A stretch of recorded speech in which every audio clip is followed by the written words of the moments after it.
हरिओम। बहुत से साधक आज इस बात से व्यथित हैं, सवाल कर रहे हैं कि हम क्यों विरोध कर रहे हैं। तो मैं आपको आज क्लियर कर देती हूँ, हम किसी इंसान का विरोध नहीं कर रहे हैं।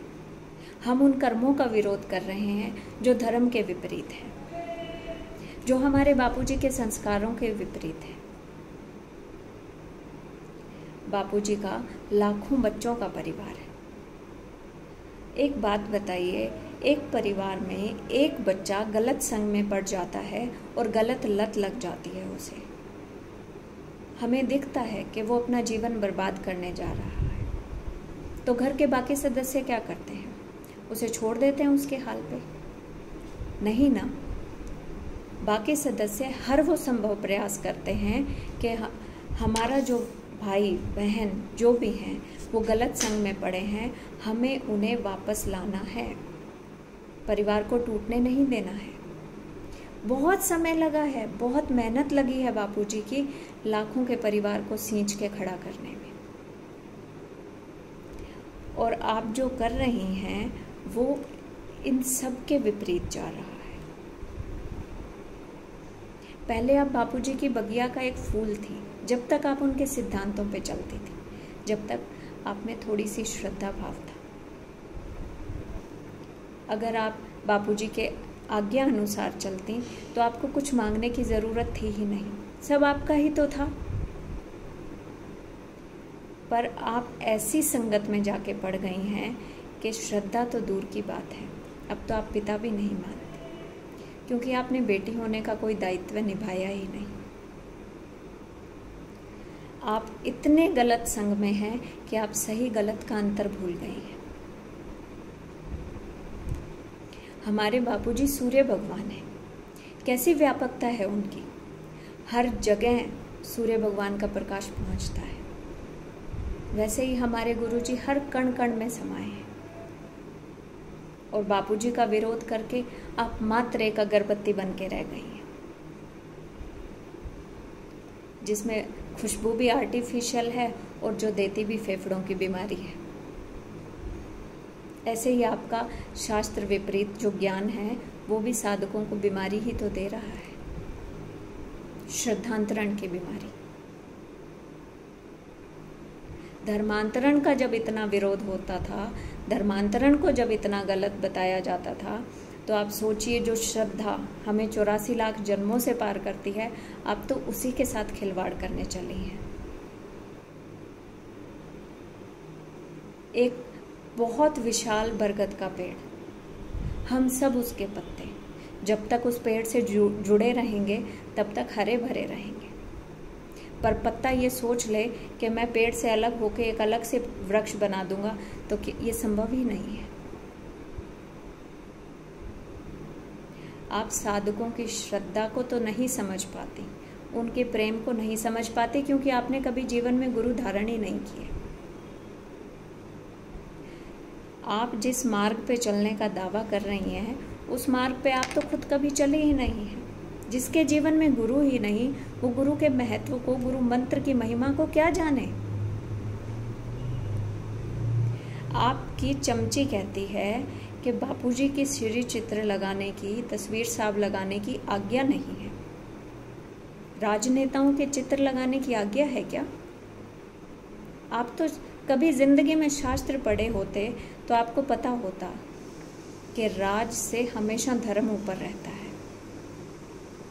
पर जब आप जैसे लोग धर्म की कमान संभालने की कोशिश करते हैं तो वो सबसे पहले नींव ही खोखली कर देते हैं, धर्म से ऊपर राज को ले जाते हैं। आपको इतनी निर्लज्जता के साथ जब आप पूज्य गुरुदेव के विरोध में पोस्ट डालती हैं तो आपको एक बार भी शर्म नहीं आती। आप कहते हैं कि परिवार के लोगों की सोच अलग अलग होती है, पर बड़ों का कर्तव्य है कि वो साथ लेके चलें, छोटों का कोई कर्तव्य नहीं। अरे जिस लड़की ने केस किया उसने तो एक बार पीठ में छुरा मारा, आप तो 15 साल से रोज मार रही हैं। फिर भी हमारे गुरुदेव की करुणा देखिए, अभी भी उनको यही दिखता है कि कैसे भी करके इनको बचा लिया जाए, गलत संग से बचा लिया जाए, इनको सही रास्ता दिखा दिया जाए, ये गर्त में ना जाए। कैसे चुकाएंगे ऐसे गुरुदेव का ऋण? इस जन्म में तो संभव नहीं। हमारी एक एक सांस उनकी कर्जदार है।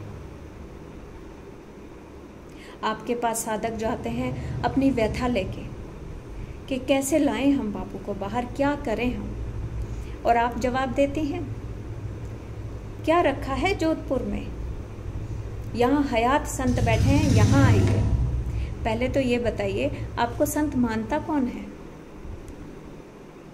कोई नहीं मानता। आपकी एकमात्र पहचान है कि आप बापूजी की पुत्री हैं, ना इससे ज़्यादा ना इससे कम। आपकी इसके अलावा कोई पहचान ही नहीं है।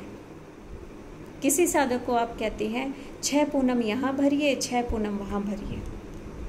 कौन सा तराजू लाएं जहाँ आपको तोलें, आपकी इन बातों को तोलें? ऐसी कोई तराजू तो बनी ही नहीं। आपको लगता है कि कुछ भावुक भगतड़े जो 2-4 आपके आगे हाथ जोड़ते हैं वो आपको हाथ जोड़ते हैं, आपका मान करते हैं? नहीं, कहीं ना कहीं अपने इष्ट की झलक आप में दिख जाती है, उसी को प्रणाम करते हैं। पौंडरिक भी अपने आप को कृष्ण समझ बैठा था, पर करता तो नकल ही था। असल में तो असल ही रहता है और नकल नकल ही रहती है। संग दोष का जीता जागता उदाहरण बन गई हैं आप। धुंधुकारी ने जैसे अपना सब कुछ नाश कर लिया था, वैसे ही उसी रास्ते आप चल पड़ी हैं। सिर्फ एक संग दोष, आपको इतना भरा पूरा परिवार नहीं दिख रहा। आप अभी भी टुकड़े टुकड़े करने में लगी हैं, लोगों को गुमराह कर रही हैं। आपके यहाँ जब लोग जाते हैं तो आपकी चमचियाँ, आपका जो संग है, वो उनके जेब में पैसा देखते हैं। उस आधार पे निश्चय किया जाता है कौन आप तक पहुँचेगा और कौन नहीं। एक हमारे बापूजी हैं, कभी गुण दोष अवगुण कुछ नहीं देखा। जैसे एक बच्चा मैला कुचैला माँ की तरफ जाता है तो माँ हमेशा उसे गले से लगा लेती है, ऐसे हमारे बापू। कैसे निर्लज हो गए हैं आप लोग, क्यों भूल गए हैं बापू के उस निस्वार्थ प्रेम को? क्या मांग रख रहे हैं बापू? सिर्फ इतना ही ना कि आप अपने जीवन में भटकिए मत। जो आज आपकी अगुवाई कर रहे हैं उनका तो खुद का कोई ठिकाना नहीं है। क्या दे देंगी ये चमचियाँ आपको? कुछ नहीं दे पाएंगी। ये चमचियाँ तभी तक आपकी हैं जब तक आप लोगों को, साधकों की, भोले भाले साधकों को गुमराह करके उनसे पैसा लूट रहे हैं। उस पैसे पे ये लोग होटलों में घूमते हैं, लड़कियां घुमाते हैं। सिर्फ तभी तक ही आपके चमचे चमचियां आपके हैं। आज आप इस परिवार के टुकड़े करना चाह रही हैं, कर दिए हैं आपने। कैसी लड़ाई चला दी है आपने। एक बात बताइए, आपको केस की कोई जानकारी तो है नहीं, फिर भी आप लोगों को गलत गलत इन्फॉर्मेशन देके भिड़वाती हैं। उम्मीद की थी आपसे कि आप आएंगी, केस देखेंगी, कैसे बापूजी को बाहर लाएं, इस पे प्रयास करेंगे। आपने क्या किया?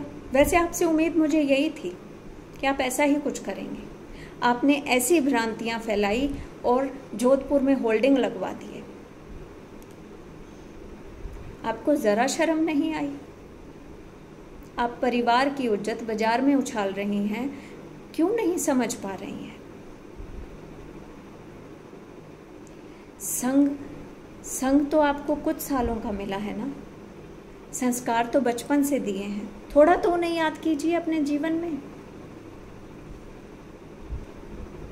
मैं सारे साधकों से हाथ जोड़ के विनती करती हूँ, आज हमारे परिवार के कुछ बच्चे गलत रास्ते जा रहे हैं। जैसे गलत रास्ते जाने वालों को जो चीज़ें बिगाड़ रही हैं, अगर उन्हें देना बंद कर दें तो वो बच्चे वापस सही रास्ते पे आ जाते हैं। ऐसे ही हमें प्रयास करना है।